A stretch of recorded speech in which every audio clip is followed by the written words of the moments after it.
आज करेक्ट 12 तास मी घरातून बाहेर राहणार होते. तर बरोबर 9:30ला निघालेली 10ला येऊन ऑफिसला पोचले आणि आज माझ्या सुजलेल्या चेहऱ्याला, डोळ्याला आणि माझ्या अवताराला इग्नोर करा, कारण जास्त जागरण आणि एक्झामच्या टेन्शनमुळे असं झाले. मला एक्झामचं टेन्शन तर हिला बघा हिचं नख तुटलेलं टेन्शन असो.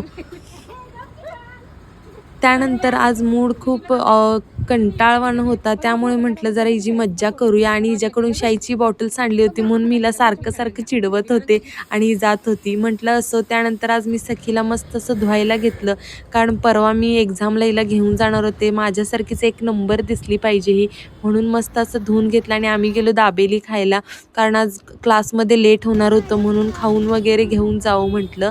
त्यानंतर दाबेली खाल्ली आणि चहा वगैरे घेतला.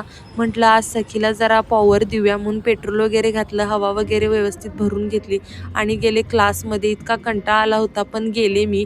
त्यानंतर बरोबर 8:15ला सुरू झालेला क्लास 9:45ला संपला आणि तिथून मी पुन्हा घरी जायला निघाले. घरी आले, जेवले वगैरे आणि आज मम्मीने बाजारातून आंबा आणला होता आणि ह्या वर्षीचा फर्स्ट आंबा आज मी खाल्ला. खूप छान वाटत होतं आणि किती टेन्शन असलं तरी एकदम हसत राहायचं. आणि आजच्यासाठी एवढंच होतं. Good night.